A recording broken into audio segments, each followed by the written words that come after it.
Well, good afternoon. I know it's cold outside and we're still thawing from the winter.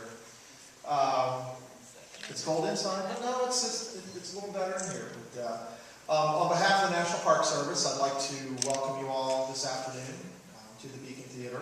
We are delighted to have you here with us today on what is the 150th anniversary of probably one of the most significant meetings in the course of the American Civil War. And that was the River Queen meeting, March 28th, 1865. Just literally a few short blocks from where we're sitting here this afternoon. Before we get started, though, there are a couple of things. Some folks I'd like to thank. First of all, I'd like to thank the City of Hopewell, Virginia, for helping us put this all together here this afternoon, helping us get here to the Beacon Theater. A couple of folks here on the Beacon Theater staff, all the staff that have been helpful here this afternoon, but in particular, Jennifer Snotherly and Jason Walker. I'd also like to thank the Petersburg Area Regional Tourism. They kind of helped me along in seeing this through in terms of the program here today. And then also Eastern National, which helps support a lot of our national park units through bookstore sales, through a lot of our sales, your all's purchases in national parks. We were able to put a large portion of the show, this presentation together here this afternoon. I'd also like to bring up Mayor Pelham for the City of Hopewell. She has a few remarks she would like to make here this afternoon before we get started.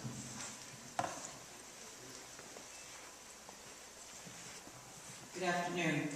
I would just like to say welcome as well, and to thank the Sesquicentennial Committee chaired by Mr. Steve Taylor and Mr. Anders from Fort Lee for organizing this great event, and the cooperation, as he indicated, with all the other agencies throughout the Tri-City area. But most of all, I'd like to thank you, the taxpayers of Hopewell, who funded all of this, gave us the opportunity to gather together and to celebrate, and yet remember the Civil War experience. And as I said in an earlier welcome, I think that this experience of the Civil War and remembering it, as well as celebrating, is for the purpose of continually to reunite, not only reunite, but to continue to unite the United States of America.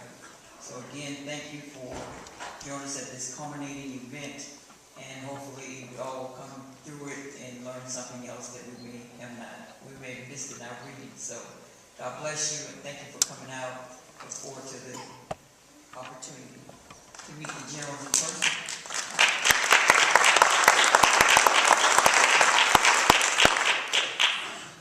Thank you, Mayor Pelham. I will say, in the 4 years we've been commemorating the Civil War, I have not yet attempted to say the S word.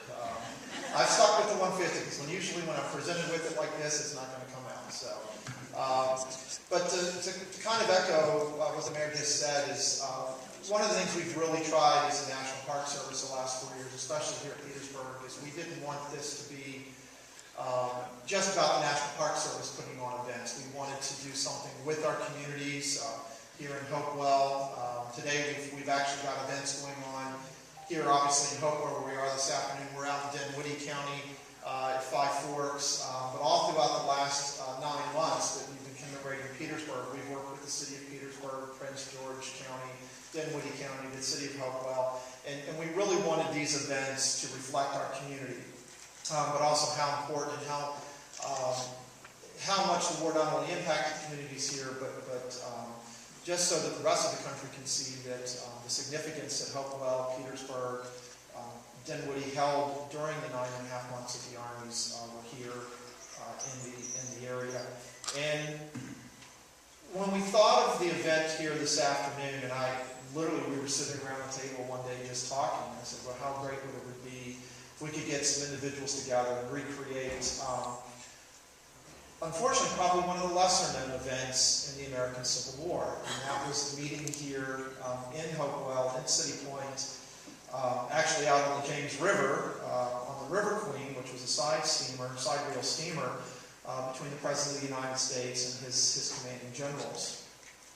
It really is just a mere footnote in most books, if you can even find that footnote in some of those books. But In reality, what happened in Hopewell 150 years ago today really sets the tone for the country coming out of the war, but really where we're going to go as a nation over the next 150 years. And I think you all have a real treat and privilege being here this afternoon to be a part of that commemoration 150 years ago. Because I certainly, until I got to Petersburg, didn't understand, didn't even recognize the significance of that meeting. But the more I read about it and got to know the participants, what happened here a little earlier today on the river certainly set a tone for where the nation is going to go. But just to kind of bring you to where we are 150 years ago, President Abraham Lincoln has just gone into his second term as President of the United States, giving his inaugural address on March the 4th, 1865 in Washington, D.C.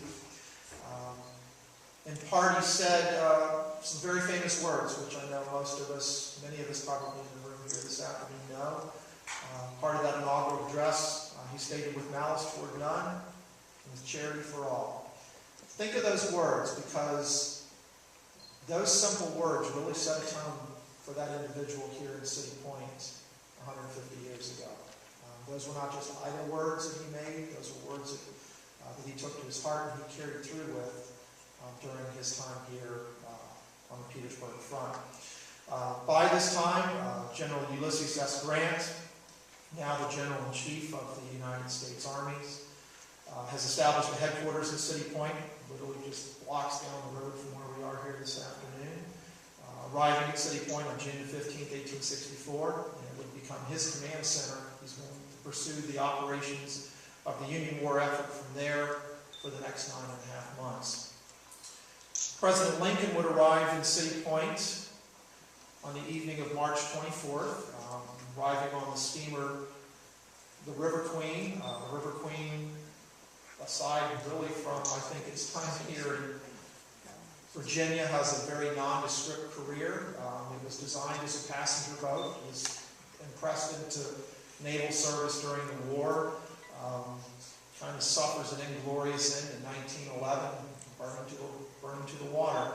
But it is on that vessel that will bear the President, his wife, and son here to City Point, Virginia, where he will spend 2 weeks. One of the longest periods, actually the longest period outside of the White House, outside of Washington, the President would spend. But again, really setting a tone by March of 1865 of what is going to happen here for the remainder of the war. On the River Queen, 150 years ago today, we have General Ulysses S. Grant, native of Ohio, born there in April of 1822. West Point graduate, class of 1843. March 3rd of 1864, he was promoted to the rank of Lieutenant General and placed in command of all Union armies. He was the first general since George Washington to hold this rank, and I will give a little footnote to it. Winfield Scott also held the rank of Lieutenant General, but that was by brevet or honorary rank. So General Grant being the second since General Washington to hold that high rank within the Army. But again, as I mentioned, he's now in command of all Union forces operating against the Confederacy and will pursue those operations, making his command center here in City Point, Virginia. So in essence, City Point has become the Pentagon, today's Pentagon here 150 years ago. He will place his command with the Army of the Potomac, which will bring him here to City Point. Arriving in City Point on March 27th, just 150 years ago yesterday, was General William Sherman, traveling up from North Carolina, where his army was placed around Goldsboro. Also a native of Ohio. I don't know if this is working with the two of them there, but a West Point graduate, class of 1840, served under Grant in the Western Theater of Operations. When Grant was promoted and called to Washington, he was appointed commander of the Military Division of Mississippi, the Western Theater of Operations. He would conclude his famous March to the Sea on December 21st, 1864, and then the following spring, as I just mentioned, by March, his armies are now in North Carolina. He is in the Goldsboro area, but will travel here to meet with General Grant, arriving at City Point on the 27th. Representing the naval forces of the United States Navy at this meeting was Admiral David Porter. He had been involved in the Red River Campaign, taking the Fort Fisher, and the tie-in to Fort Fisher to Petersburg is very significant because Fort Fisher guarded Wilmington. Wilmington was really the last main inroads of supplies coming by sea to the Confederate forces here in Virginia, here in Petersburg. He will be here representing the North Atlantic Squadron. His ship, the Malvern, will eventually take the President after the fall of Richmond to that city on April 4th. And then obviously we have the President of the United States, Abraham Lincoln, the 16th President, moving into his second term of office. At the request of General Grant, would depart Washington in late March, arriving in City Point in an effort to get him out of the, I guess you could say, the craziness of Washington, D.C. Not that we no longer see that anymore, 150 years later, it's changed. But get the President out of the, just kind of the comings and going and the hubbub of Washington for a much-needed break. I'm kind of confused, I guess, when you ask for a needed break to go to a front of military operations, a war front, but he's one of the very few presidents that have gone to a war front in the time of actual conflict. The president was under fire, obviously, when the Confederate forces moved against Washington, but he will once again come to the front here in March of 1865. Accompanying the president on his journey to City Point was his wife, Mary.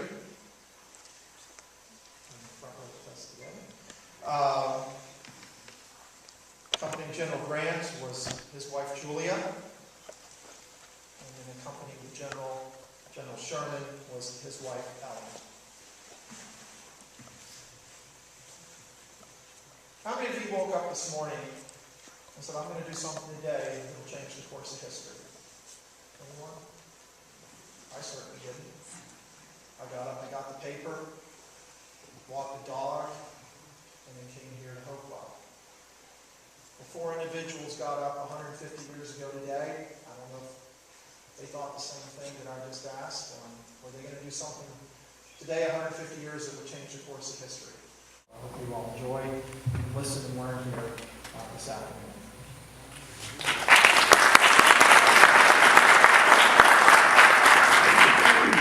Mr. President, Admiral Porter has joined us today. And for us, this is a significant moment. We've not been together since '63 in Vicksburg, when we took that city for you, Mr. President. But when the Admiral found out that his good friend Billy Sherman was here, he requested to join this meeting because he is interested to ask you a few questions, sir. Now, last night I know we discussed the campaign. Admiral Porter, he really wants to know if you made Georgia house, sir. Can you talk to him about this? Oh, indeed. Mr. President, first let me say that I'm never worried about transmitting telegrams to Grant or to you because the rebel newspapers are going to keep up with that quite well for you, as I think they did. Porter, I wish I had your gunboat in Beachy and other places too. However, I knew when we took Atlanta, the next step would be to make Georgia howl. And the way we were going to do that is we're going to split it. As I've said before, the Confederacy this time is a hollow shell. Pierce it, and there's nothing behind it. I think we have proven that. After we left Atlanta, our right and left wings divided, we kept the Confederates on the guess as to where the next would be, the next battle, the next fight. Where would the army end up? Where would the Yankees be? We fainted on Augusta, and we moved in towards Augusta. We fainted on Macon. They moved them in towards Macon. So now then, all I'm facing is some militia and some Georgia cavalry. I did not worry about provision. Supply lines were not necessary. The reason they were not necessary is because I had the 1860 and 61 Georgia census. I knew where they planted cotton. I also knew that the Confederate government said, change that. Plant all the food material that you can. And that's what made me believe we could go through Georgia without a problem, which is in fact what we did. We were well provisioned. And may I say, sir, we foraged liberally on the land. Once we did rejoin the force after, before the capture of Savannah, we did have some problems getting through the swamps of lower Georgia. Again, I could use some Navy assistance, however, did have somewhat of a secret weapon. That weapon was a pontoon that allowed us to cross many of the streams that otherwise we wouldn't have had a very good time crossing at all. Once we got near Savannah, the only thing standing in our way at that point was Fort McAllister. That fort fell, sir, in 15 minutes. So, not much of a problem. And Savannah came out, the city was surrendered, and was spared primarily, at least, a lot of the depredations that we would see and that sought out through the state of Georgia. At Christmas time, I thought it only appropriate to offer Mr. Lincoln Savannah as a Christmas present. I think that was a very good one, if I do say so myself. Afterwards, the next step, obviously, was the Carolinas. The state that caused this war, the state that was primarily the cause of treason through this land, and an otherwise benign government. Now, where to go from there? The rebels thought Charleston, the true city that started all of this. Charleston was a husk. There was nothing in it. Also, it was well defended, so at that point, why waste more lives, more blood? Charleston was not the answer. What was the answer? Columbia, South Carolina was the answer. Because not only was it the state capital that provided munitions to the Confederate Army, it provided clothing. And my men also found out through a raid prior to our arrival that Columbia had a 3-day celebration because they were thinking they were free of the Union Army and that we wouldn't come there. Sir, I believe you know that was not the case. Columbia fell. Yes, South Carolina was indeed scorched along our path. However, it is only for just due for starting this great conflagration of this land. Once my boys left South Carolina and crossed into North Carolina, as you will see, the depredation stopped almost completely. We marched very disciplined and survived a few skirmishes and nothing really serious from Joe Johnson and his Confederate Army. And thus we're now ensconced safely in Goldsboro. General, my only regret is that the headwaters of the Savannah River did not start in Atlanta, so I could support you the way we worked together in Vicksburg. Oh, indeed, Porter, that would have been most joyous. Mr. President, when my ships, or your ships, ran past the batteries, and the admiral, at that time flag officer, cleared, you came across someone in the middle of the Mississippi. Who was out there in a little boat, sir? That would have been my friend, Billy. So He didn't carry my boats. We've been together a long time, and I think it was appropriate that he had a first-hand description of this march. We've read it all in the newspapers, but this is what happened. We knew what hole you went in, but we didn't know what hole you were coming out of. All right, General, can you give us a little information on what is happening here at City Point at this time with Robert E. Lee? Well, sir, what I would like is for General Sherman to, what are your plans at this moment? You and I have talked about this. What is your plan, sir? Because it has a lot to do with what I'm going to do. Sir, our plans will be somewhat responsible based upon what the Confederacy does. However, if Robert E. Lee will give us 2 weeks, allow me to get to Burkesville, 2 weeks. we will have in between 2 weeks, that's give them enough time to figure out something else to do. I mean, you got Johnson down there in the Carolinas, let's give 2 weeks, and give him time to go further south. Mr. President, what we're doing, General Sherman is moving from the south north. We have been watching the weather here. My greatest concern is the weather. I don't want the roads to be so dried out that General Lee is going to escape before we're ready to launch. Now, you've asked me many times not to tell you my plans, Mr. President, and I'm not going to tell you I my don't know plans. his plan, but I will But tell you that. I can tell you that they're in motion as we're talking. But while you're waiting, General Lee can go down and join up with Johnston and Sherman. With him being here, I'm concerned about his troops down there without him. Can they handle the situation if Lee goes further south? Oh, yes, Mr. Lincoln. Joe Johnson's army, again, is not much of an army anymore. They have lost too much in Tennessee, and I can hold for 3 days, allowing General Grant to catch up and come in from behind him. No. But see, if they get further south, they can extend the war indefinitely. Mr. President, that won't happen. Mr. President, General Sheridan's been here for a reason.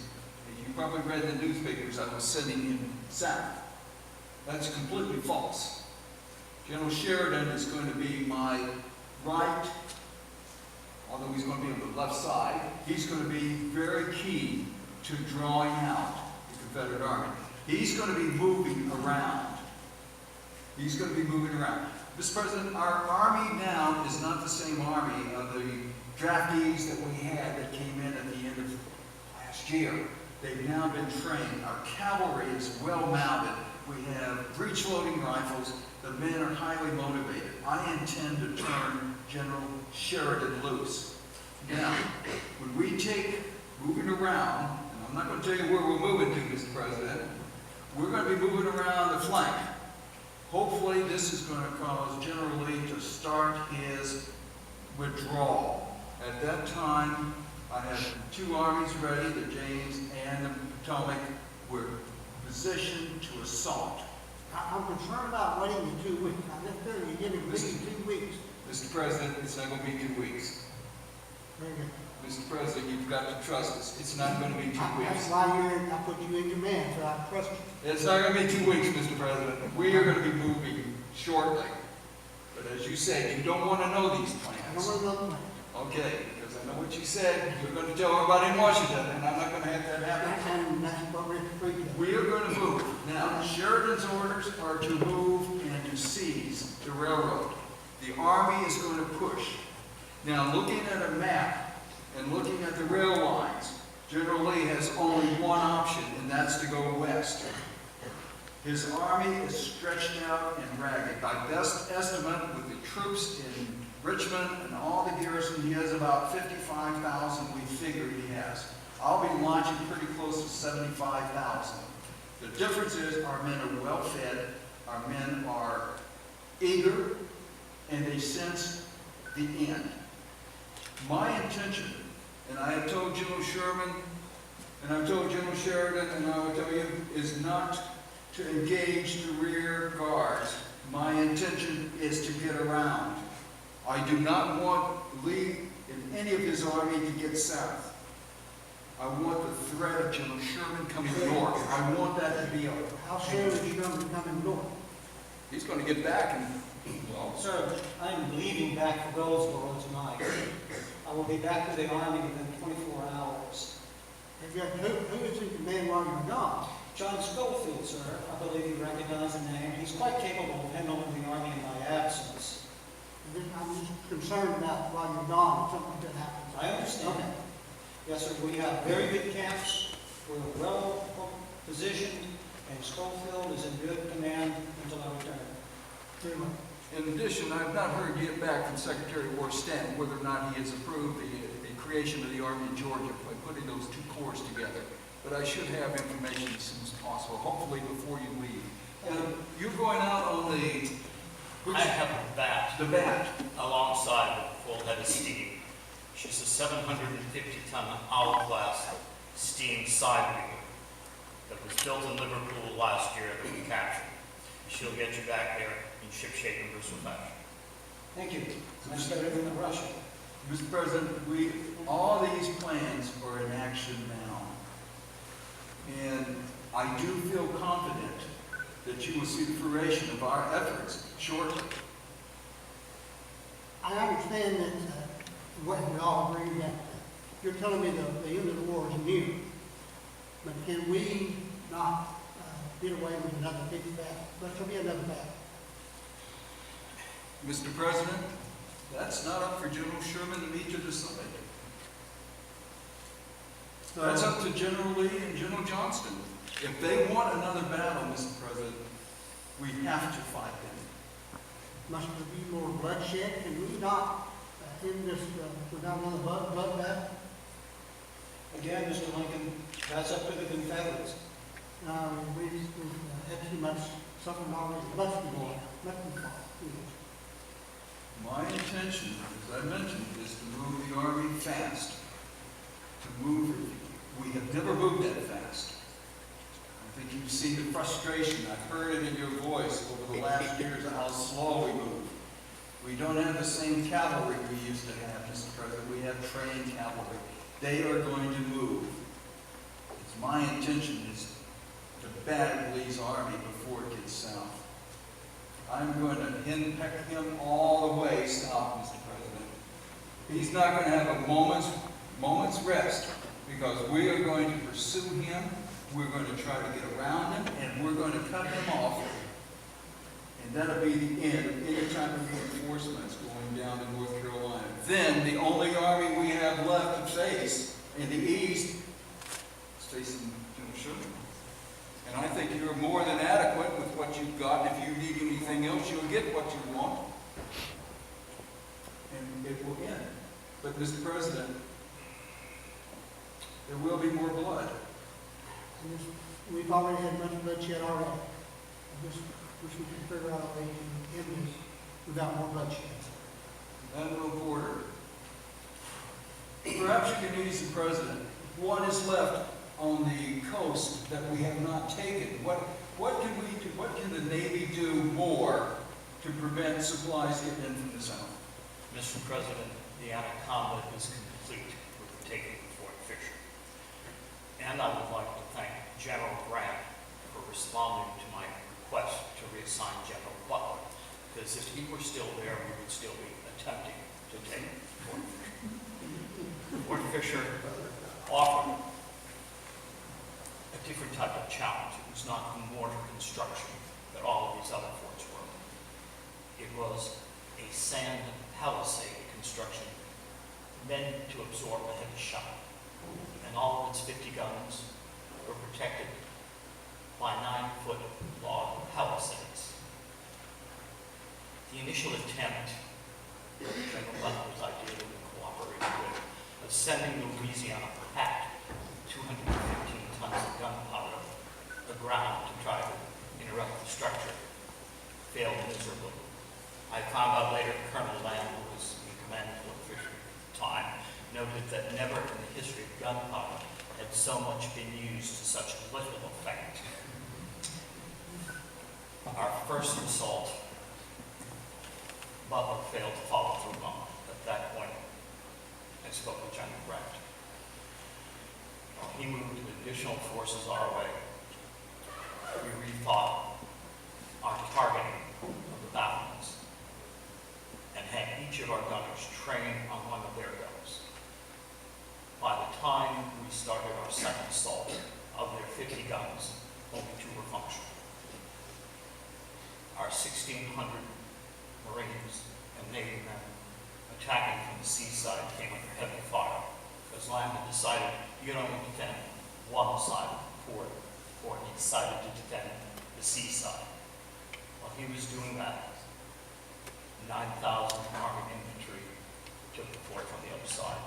The closing of Fort Fisher was the last stone, the last aspect of the Southern resupply through Wilmington. We're just going to hold tight. There are no more ports open on the Atlantic. The only major port that possibly gets supplies isn't it Mobile? Even at that, my adopted older brother, David, has the access tied up. He's got the mouth tied up. So you have the coastline and the Gulfport pretty well secured. The Anaconda's So there's no way that they can. resupply. And Mr. President, the Army of Trans-Mississippi, the armies out, the Confederate armies out west, are numerous, but highly ineffective. They're too far away. They're too far away, so they are not going to figure into what our plans are at the moment. And I feel very strongly that the Confederacy exists because of the Army of Northern Virginia. And I feel that how goes the Army of Northern Virginia is how goes the war. And I think it would be a matter of time. General Johnson has nowhere to go. You're hounding him. He doesn't have an army that's a threat. And the armies out west, we have Canfield down in Mobile. Everything is in place, Mr. President. What we're trying to let you know from our strategic, the Navy has the coast cut off. He's coming up from the south to the north. He's cutting through the states. I'm ready to drive here. And the armies are in motion. I can't give you the date. I could be there in 3 days, Mr. President, if General Lee would oblige me. But I don't think he will. I don't think he's ready to give up. And if I was in his shoes, Mr. President, what we have to consider, and probably we know best of all, is that General Lee knows once he leaves Richmond, once he leaves Petersburg, he won't be coming back. Well, hopefully while I'm here visiting that, maybe this will occur. May not get to see that first either. Well, Mr. President, it would be my earnest endeavor not to disappoint your expectations. But everything is in place. General Sherman, what do you need? Do you need anything from me, sir? I need nothing. I need 3 days for resupply, reclothing if I'm in, and we're ready. Johnson's army does not present a problem, Mr. Lincoln. That's my concern, that, you know, you give him time for him to regroup. And as you said, you need 3 days to do your thing. He's going to be doing the same thing that you're doing. Sir, he cannot. He has no supplies. He has no additional men. I raid through Georgia and the Carolinas and cause the Army of Northern Virginia desertions by the thousand. It's a hollow shell, Mr. President. As you mentioned, we've discovered that it's a hollow shell. Now, is there anything you need from Admiral Porter? Just my boats back to my army. She's steamed and ready. Mr. President, we have what we need. Very good. I don't think you need anything. I don't need anything else, Mr. President, and the Navy is ready. We are closing in as the anaconda has talked about, the Admiral. It is slowly squeezing them. But they will not give up without a fight, Mr. President. They know that this is the last chance. And General Lee knows that if he surrenders, that's the end not only of his army, but perhaps his country. And I don't think he's ready to give up, Mr. President. I think you're right. He's probably not. There must not be more bloodshed than we can. I intend to drive the French out of Mexico. They have taken advantage of us in our hour. I've got the Navy. I've got the way to get there. I've got 4 veteran armies that I can depend upon. I want the French out of Mexico. I was there. The Mexican people are wonderful people. They just have poor leaders. And the French and the British and everyone took advantage of that. We've got to drive them out, Mr. President, because they will be a thorn in our side. So I intend to send troops. And probably... But we need to finish this one first. We're going to finish this first, then we're going to turn on them. We're going to show them the strength of the American people.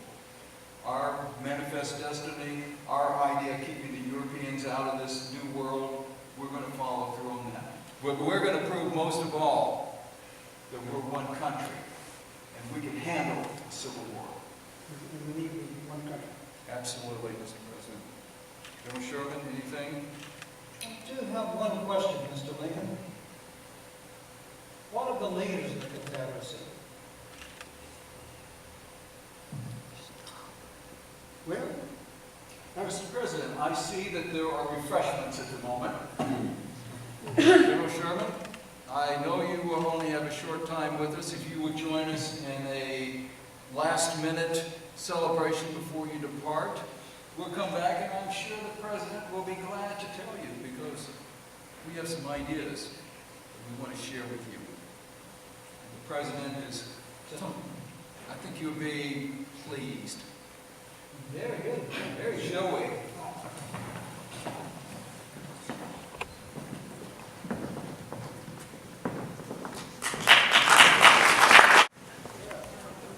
introduce at this time Noah Andre Trudeau, Andy Trudeau.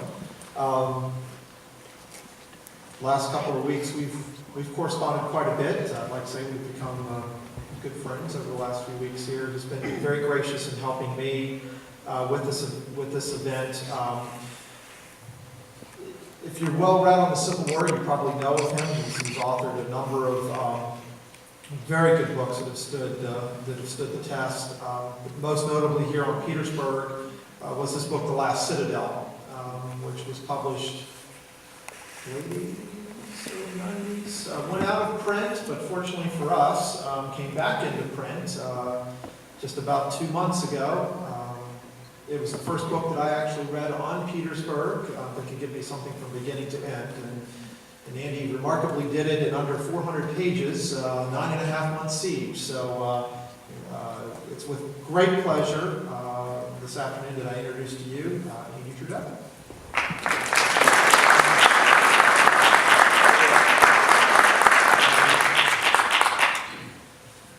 I think as anyone who looks into the Civil War knows, there are stories within stories within stories. And while the gentlemen are enjoying their refreshment, I'm going to talk a little bit about one of the storylines that I find fascinating and concerns General Sherman, because I think it's worth answering the question, how did General Sherman wind up at City Point, Virginia on March 28th, 1865? And ironically, one of my books is on Sherman's march. And when Sherman's troops are leaving Atlanta, ahead of him is a challenging campaign, great unknowns. He's trying something no army in the United States had ever tried before. And what's he thinking about? Well, I went to his memoirs, and on the chapter there, let me just read a brief line there, and I think the payoff will surprise you. He writes, this is the day he's riding with his column, and they're putting Atlanta behind them. The day was extremely beautiful, clear sunlight with bracing air, and an unusual feeling of exhilaration seemed to pervade all minds. A feeling of something to come, vague and undefined, still full of venture and intense interest. Even the common soldiers caught the inspiration, and many a group called out to me as I worked my way past them, "Uncle Billy, I guess Grant is waiting for us at Richmond." So this says that even at the beginning of one of the most iconic events in the American Civil War, the March of the Sea, Sherman, who had that ability to look 2 moves ahead, 3 moves ahead, was already realizing that in the end it would come down to the fight around Richmond and Petersburg. And Grant agreed with him. When Sherman reaches Savannah, waiting for him is a message from Grant saying, "Great job. I want you to put all your men on boats and bring them up to Virginia right away." And this was not the first nor the last time in a military campaign where what the generals wanted wasn't going to work because there just weren't enough boats available for Sherman's men to come up. So at that point, Sherman comes up with the thought of, well, if they can't go by sea, we'll go by land, and that gave birth to the Carolinas campaign into South Carolina and into North Carolina. When Sherman gets to North Carolina, he gets another note from Grant that promises him he will have the use of Phil Sheridan's cavalry as soon as he gets everything under control in North Carolina. This excites Sherman because Sherman really believes that it's critical. The Army of the Virginia, Northern Virginia, is the critical piece of this sort of domino structure. And you pull that central piece out, it will all collapse. And he wants very much to be in on the end of it. In a way, he realizes once he took Atlanta, he could do nothing more important at that point to bring the end of the war closer. The march to the sea is an important operation, but it does not in itself bring the end of the war closer. He realizes that defeating the Army of Northern Virginia is going to do that. And therefore, he wants to be up there with his boys to to be part of this, and Grant at this point is sending all the right signals. Now, Sherman gets on, he mentioned something called the Russian. His steamer that takes him from North Carolina north is called the Russian. He's on that steamer when Grant has a meeting at City Point with one very annoyed general named Phil Sheridan. Sheridan has heard of these plans for his cavalry to be joined to Sherman's forces. He hates it. You read his memoirs, and you're guessing they penciled out a few words that he was using when he wrote it, because he hated the idea. He despised the idea. He was apoplectic at the idea. So as his cavalry, which is coming out of the Shenandoah Valley, begins to move into encampments north of the James, he comes racing across the river and has a face-to-face with General Grant. And Grant, there's a reason why Grant becomes a president. He really does have a sense of how to work with difficult people in a positive way. He lets Sheridan vent. And Sheridan goes on, it makes no sense, you need me here. And he's listening, he says, yep. He says, yep. And basically, he says, are you done? And Sheridan says, yep. He says, well, good. I wasn't going to send you down there anyway. It was all a feint to sort of create the impression that this was going to happen. And, Sheridan writes that when he leaves that meeting, it's like, the sun's shining on him again. Yet when Sherman arrives on the 27th, he still believes that it's the original plan. So there's a famous scene where he's greeting all his friends, they pat him on the back, and Grant shows up and Sherman says, I need a couple minutes with you. And they walk off to the cabin. And that's where Sherman gets, in a way, the boom drop on him. Grant tells him, well, the real plan is Sheridan's going to stay with me, and you're going to do your part to sort of block that avenue of approach. On the very morning this event takes place, before the camp is rising, Sheridan is sleeping at a quartermaster's hut room at the Epps house. There's a knock on the door, and it's Sherman. He wants one more time to argue with Sheridan why it's important that you come to me. But at this point, Sheridan realizes he's holding a hand of aces, and he just says, ain't going to happen. So in a way, there's a little bit of tension that's here, because Sherman has had a major deflation. And it's enough of his professionalism that he is readjusted, and as you'll see him up here, he's dealing with the moment rather than mulling over what might have happened. So that's a little bit of a story within the story. And I'm guessing that the refreshments have been served, and the gentleman will be coming back right at any moment now.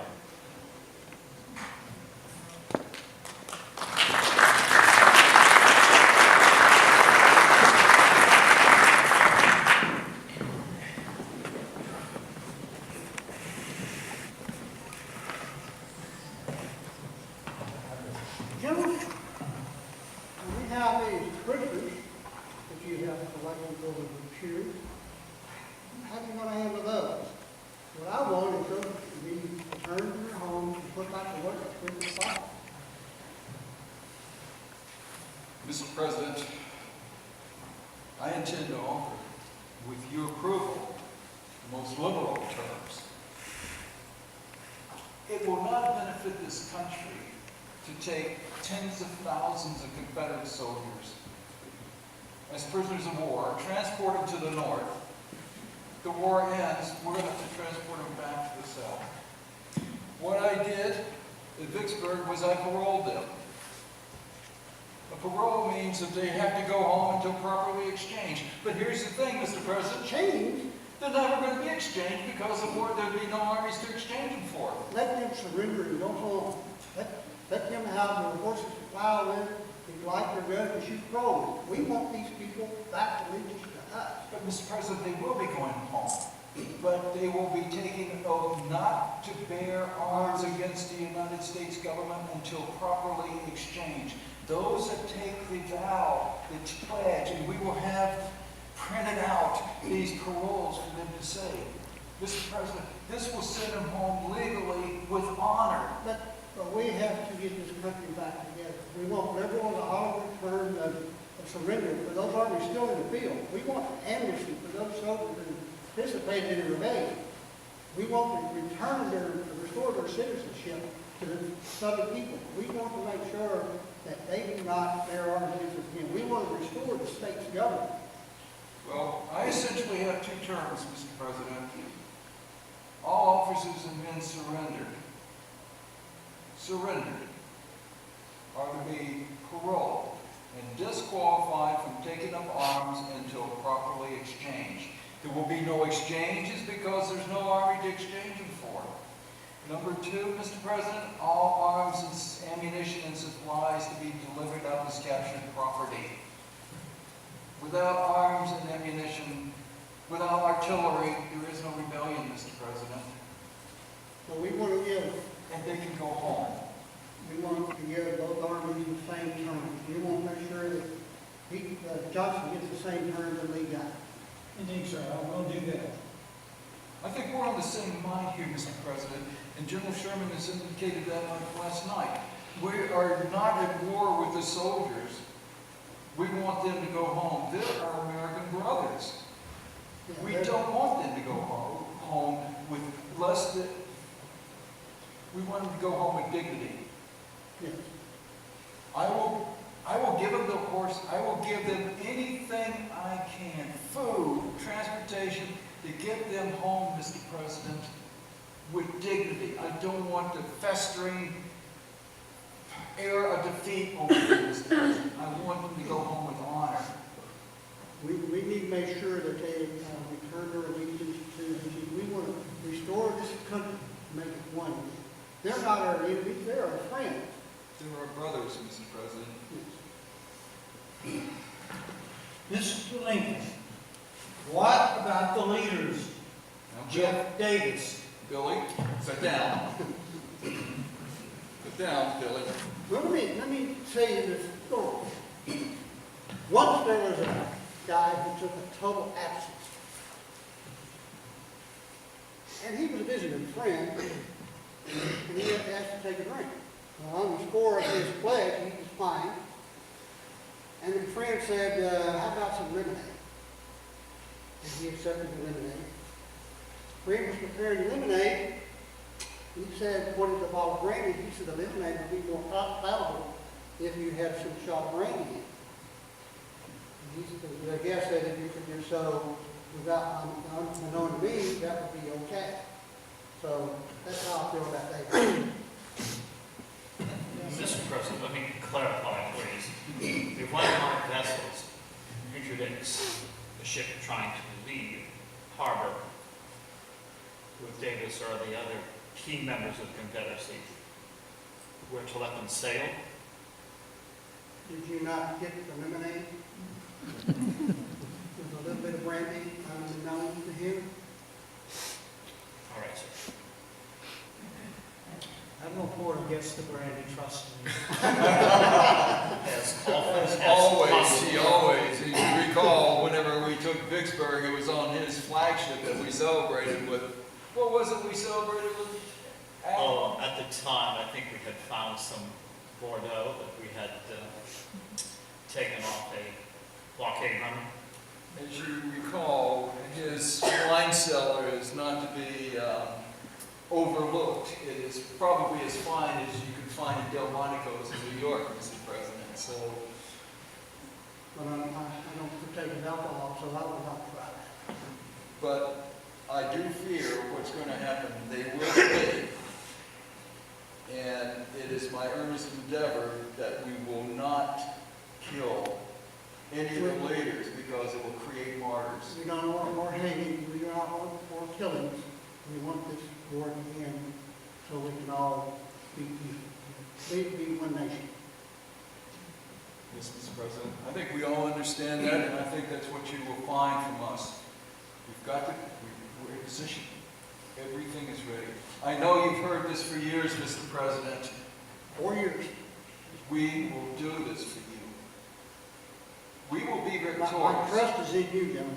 You have told me that you can end this war, I'm putting my trust in you. You will not be disappointed, Mr. President.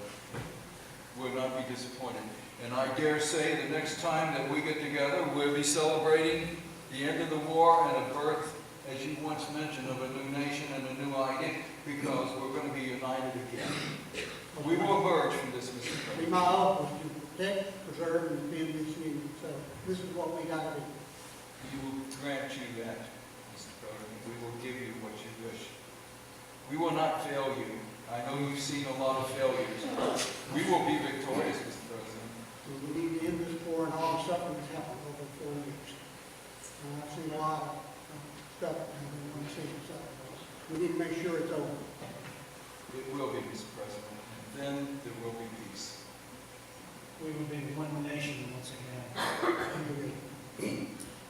I believe you have a ship to catch. Yes, Mr. President. The tide is about to turn. She's ready to sail. Sherman, There you go, gentlemen. I need to talk to you for a moment. Sherman, you know why I took a shine to you and Grant? Not so I do now. As a matter of fact, you have given me far more advantage than I deserve to do what I want. And you never found fault with me. So I want to, gentlemen, I want this war to end and end the suffering. Okay? Yes, sir, Mr. President.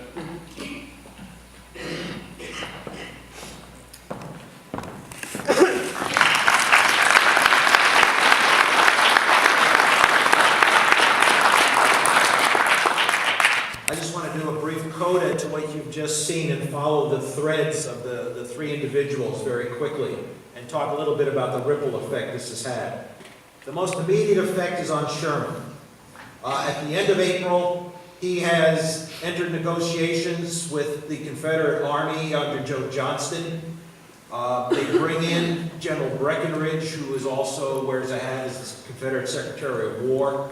Initially, Sherman is prepared to accept the same terms Grant accepts at Appomattox, which basically disbands the Army, period.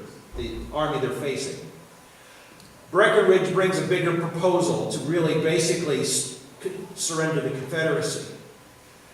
Sherman, drawing upon his recollections of this meeting, feels, and don't forget by now, Abraham Lincoln is gone. He believes it was Lincoln's wish that something like this be accomplished, so he drafts a surrender agreement that is far more comprehensive than just accepting the surrender of the other army. It really allows for the states to return to the Union, government to be reestablished. He sends it north figuring they'll kick it around. What he doesn't understand is it really becomes an object of derision in Washington when they get this. They feel, here we are victorious, we're going to push them down into the ground, and Sherman comes up with this absurd plan.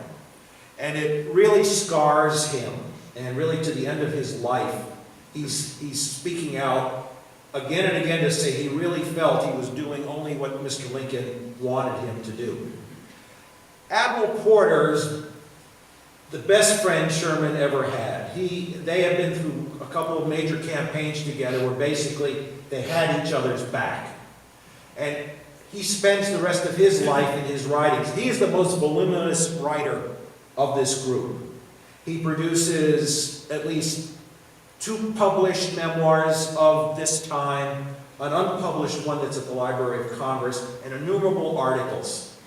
And he does everything as he remembers these stories to build Sherman's case, to make it clear that Lincoln wanted the war ended, that he wanted it ended at all costs, and Sherman was only doing what he wanted. It's sad because here's a man who was a participant in many of the great events at the end of the war, and he's got an agenda when he tells those stories. And when you read them, you've got to keep that agenda in mind. I truly believe the deepest impression was left on Grant. And when he becomes President of the United States, to my mind, he's always in his own mind saying, what would Mr. Lincoln have done?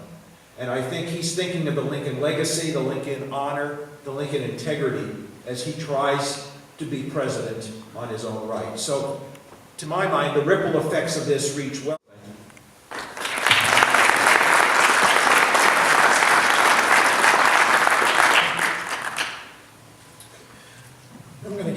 time this afternoon for some questions to our participants, but I do want to extend some additional thanks here this afternoon. First of all, to you all coming out here this afternoon.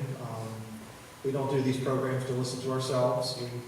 We certainly like to have the participation of our audience, and we're certainly pleased that you all took the time to be here with us.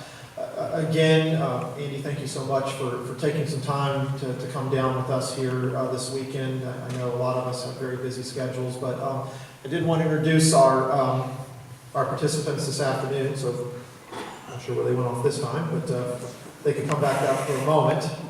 I think Sherman actually got on a boat, but hopefully he'll sail back around. Okay, we have Tom and Sue Wright, our President Lincoln and Mary Todd. So if you want to stand up. And Larry and Connie Clowers, portraying Grant and Mrs. Grant. I have to give Larry a big I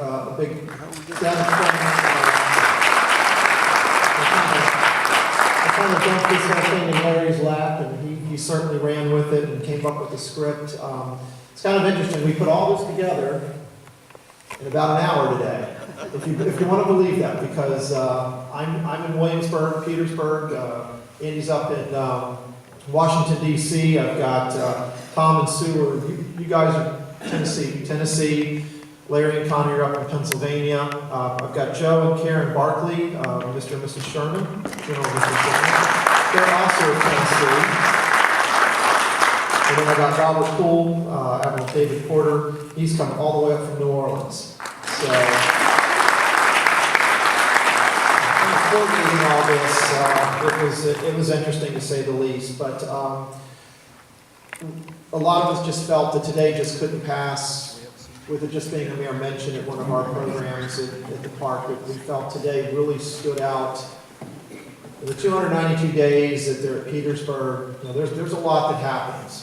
But this is really, as I said before, this is really a defining day.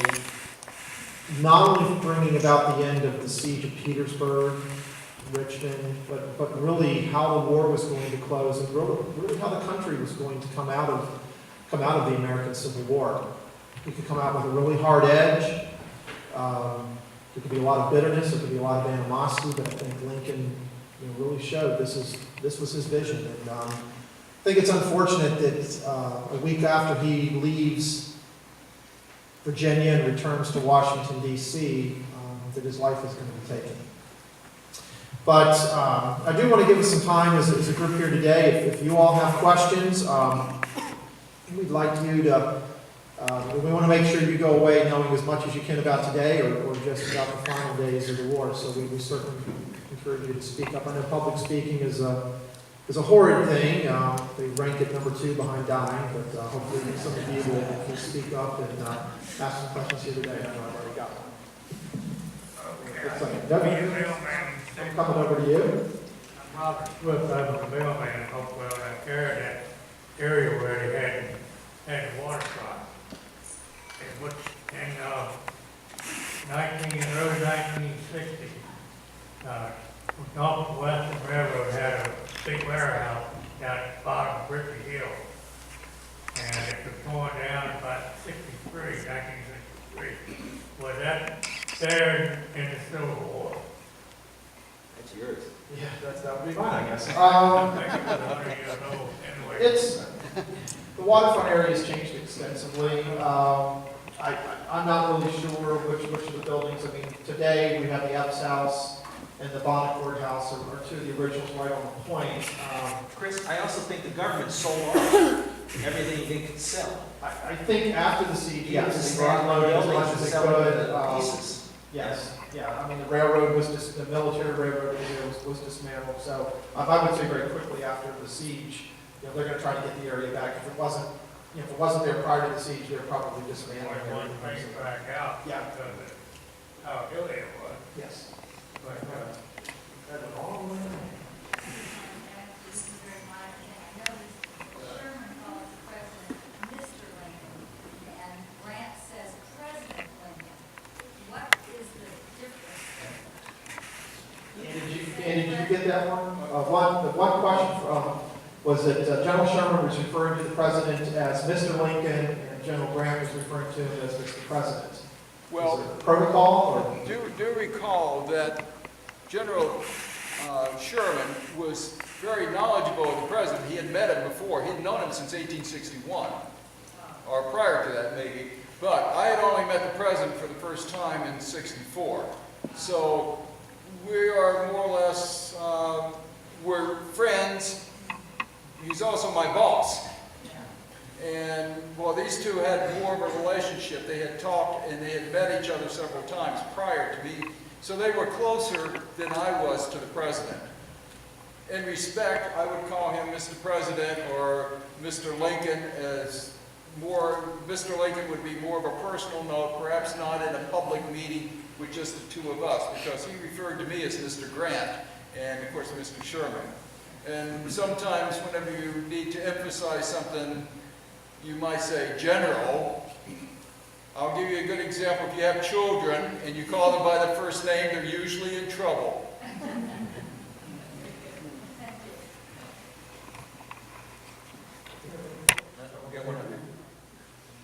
Well, I'll try to speak loudly. For General Sherman, the sentiments that you expressed regarding the terms of the surrender that you were offering to General, I guess, Johnston, how widely was that amongst the generalship of the Union Army?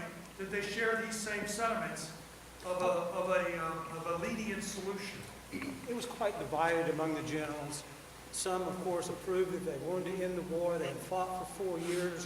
Others, especially the more politically oriented generals, wanted to crush the South. So it was a division of thought for certain. But we had to approve the terms that they gave, because whenever there was opposition to the terms he had offered General Johnson, I traveled down to North Carolina. I met with the general. He didn't even know I was coming. I'm his boss. We talked. I stepped aside and let him take over after I relayed the conversation. I would not step over him and go to Johnston myself. That's not my job. This is his job. I would not show that kind of disrespect. But we looked at all the surrenders to make sure that they were fairly even. Thank you. Yes, sir. For General Sherman, I was curious if the backlash he received from his generous surrender terms, if that influenced his decision to have an antipathy toward political service in the future. Did he have a lifelong problem with being a politician? Frankly, sir, I think that General Sherman had a problem with politicians before he was born. It was a long-standing hatred of politicians and news reporters. Those two things bothered him probably more than anything else during the war, as far as on the Union side itself, obviously. He despised reporters. He considered many of them traitors. He actually tried one for treason, Thomas Knox. Was found guilty. Unfortunately, he was merely banished. Sherman wanted him hanged. In pretty much the same way with the politicians. McClernand was a political general in Mississippi. Again, he hated political generals. So the politics that he saw then and what he felt were long before the end of the war. Anybody else on the middle there? In the surrender, in Sherman's terms for the Confederate Army there, did he not allow the Confederate infantry to take their weapons home? Was that something that was different in his surrender terms? I don't know. Because what I understand was it was late in the season for farming, and the people were not able to farm enough, and they needed weapons for hunting. I would say the trouble he got into had more to do when he started talking about how the governments would rejoin the Union. I think details on, because Grant himself at Appomattox was fairly flexible. They could take their animals, officers could keep their weapons. I think if Lee had made an argument why the soldiers needed their weapons, he would have listened to it. Officers retained their sidearms, okay? We did not, every soldier who marched by, we didn't frisk them to make sure that they were supposed to surrender their flags. Many of them were torn up and given pieces. Some of them disappeared. We could care less. We wanted them to go home. That was what was important. Did we count every single rifle on every single man? No, we did not. They stacked arms, and some of them took their weapons home. Did the cavalrymen who had pistols, did we require them to give them up? The vast number, we did not. What do we need with them? What did we need with broken down horses, tired horses? They needed the horses and mules to put a crop in. This is April. You can put a crop in and still, by fall, produce something for your family. It was not, let's put it best, at West Point we were taught that the difference between a rebellion and a riot is field artillery. We took their artillery. They didn't take that home with them. Admiral Porter, did you continue into the Navy for many years, or was this sort Yes, of the ma'am. end of your career? No, oh no.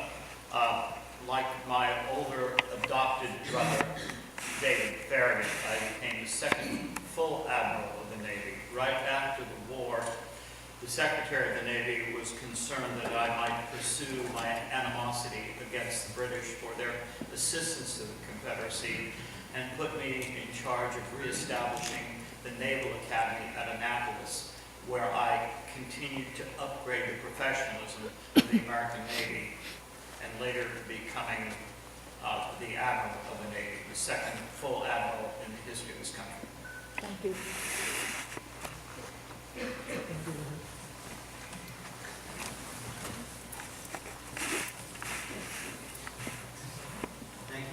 Thank you for doing this afternoon. It's really great. And my question is, I think one of you mentioned about how the prisoners of war would, what would happen to them after. And I started to wonder if the federal government took responsibility for transporting the prisoners back to the South, and how the prisoners, the Union prisoners in the South, how they got home. If any of you could tell me what happened with that, I know it must have been part of the closing operation somehow. So I was just wondering. I was just going to say, I used to work with the DMV down in North Carolina, and I worked with a guy whose great-great-grandfather, he told me his great-great-grandfather walked all the way home from Elmira, New York. So I didn't know if he was just angry or... You're right. Let me explain what we did for them. We gave, if they took the oath, their parole document, they could take that, and we would pay their transportation. How do you go from Elmira, New York, to El Paso, Texas, to get home? You're not going to walk. What are you going to do for food? You have no money. The bills we received were tremendous. We were doubled and triple charged, but for those that chose that option, for those tens of thousands of Confederate prisoners, and this is why I didn't want to take prisoners, I wanted to go with the parole. Tens of thousands of prisoners, those that refused to take the pledge and sign the paroles, they were on their own. Those that took them, we could feed them, we would feed them, give them as much food as possible, and provide transportation if they chose. Many of them chose not to go home. Many of them wanted to go to Mexico. Thousands went to Mexico. But we gave them an offer. That was the beauty of the parole. And as long as do you know what a military parole meant in those days? It's a get out of jail free card. You cannot be prosecuted for anything you do during the war. Nothing. That's why there was no treason. Because a parole, you sign that, it's over. You didn't sign the parole, you could be liable for anything. That's why General Lee was very adamant and got his parole early. Because he understood what a military parole was. You're not going to be prosecuted.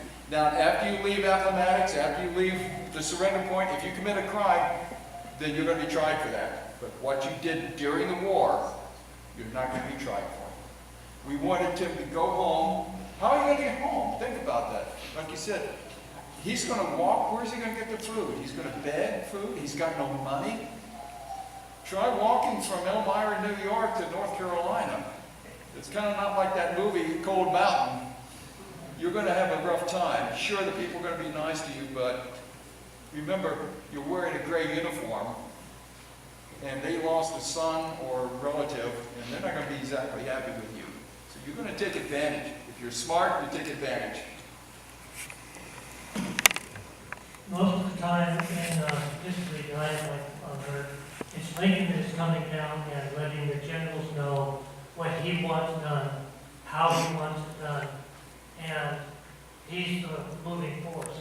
This panel kind of looks like it's the generals that are informing Lincoln what the reality is. Can you address that for me?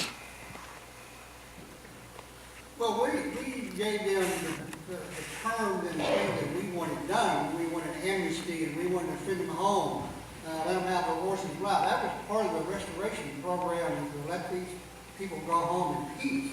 So they followed the instructions that I had given for them to let the prisoners go and let them have their, he gave them the pardon. So the amnesty and let them have the horses and their guns if you want to. We want their allegiance back in the Union. So all of that was part of the plan to let them release. And they followed that pretty much to the T. The president gave us a broad brush. He's not interested in the minutia. That's our job, is to tell him. I mean, they wrote some terms that probably that we didn't discuss in our meeting, but they accomplished what President Lincoln wanted to do. We wanted this war to be over. We want these people to go home. We want these people to sign allegiance back to the Union.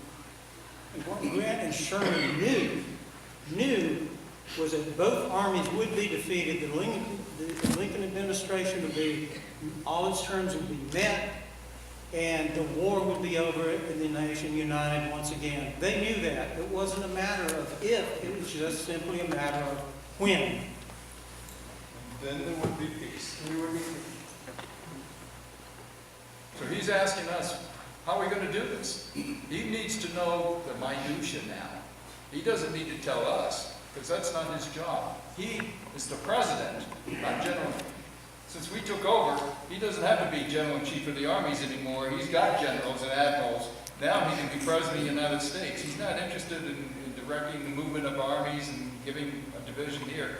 He wants to know how we're going to end this. With some of the generals before these guys, I had to kind of get in, Issue orders. issue orders to help ride along. I mean, a couple of those guys were, didn't even move, you know. They could build an army, but they wouldn't move it. So finally I found somebody who could do that. I believe you had to borrow an army at one point. Yeah. I want to see if I could borrow one time, but they wouldn't use it. So How did they wear out their horses, Mr. President? they were very good shape. They had fresh horses. It was like putting stars on a glacier. And the uniform was clean. Any more questions? I think I can project. General Grant, what happened to your plan to invade Mexico? This is the first time I've ever Oh, you didn't know about that? General Sheridan went down with 50,000 men and enough ammunition. We supplied the Warristas with thousands of weapons, artillery pieces. That's how the Warristas drove the French out. It caused the French to withdraw, and of course Maximilian was left on his own because the Mexican government was so corrupt and they needed help. We gave them all the weapons. We gave them the opportunity. He marched down along the Rio Grande, and he gave weapons away to the right people. The French didn't like it. The French don't like anything that we do. But they were in our country, our sphere of operations, and we drove them out with the help of the Warristas. Just one other related question real quick. Was the Congress aware of this arms delivery? Not only were they aware of it, but our Secretary of State was endorsing it. Seward wanted it because we had no thunder. We got the most modern and heavily armed fleet in the world. We've got an army that's invincible now. We do whatever we want to. We are now a world power. We stepped on the stage as a world power. And the French saw that. Also, as regards Mexico, Porter's father, when he became disillusioned with the American Navy, to command the Mexican Navy. So from the time he was 12 years old, Porter served as a midshipman in the Mexican Navy and knew their ports, knew their language, knew their people, which also came in very handy in the Mexican War.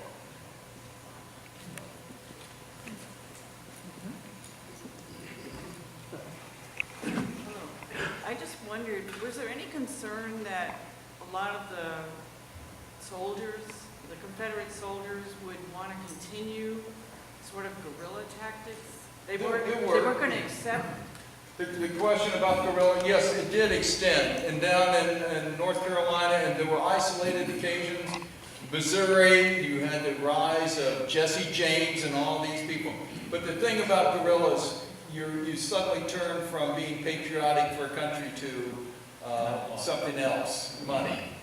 And many thousands of Confederates crossed into Mexico because Maximilian offered them commissions in their army. But whenever Maximilian collapsed, so did that idea. Thousands more went down to South America.